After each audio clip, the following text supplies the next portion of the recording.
Shalom and welcome to my channel, Learn with Lena. Let's learn Hebrew. Lesson 12, numbers 11 through 15.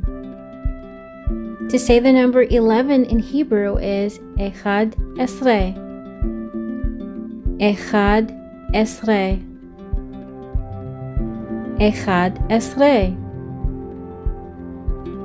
To say the number 12 in Hebrew is Shtem Esrei. Shtem Esrei. Shtem Esrei. To say the number 13 in Hebrew is Shlosh Esrei. Shlosh Esrei. Shlosh Esrei. To say the number 14 in Hebrew is Arba Esrei.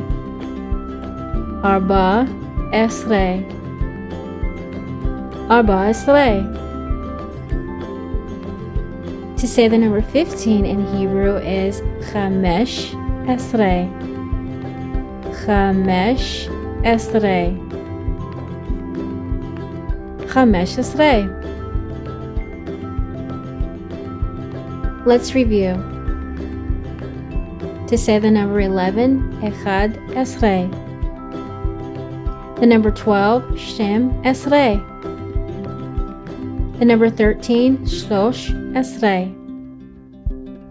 The number 14, Arba Esrei. And the number 15, Chamesh Esrei. Thank you for watching and please subscribe below for more videos.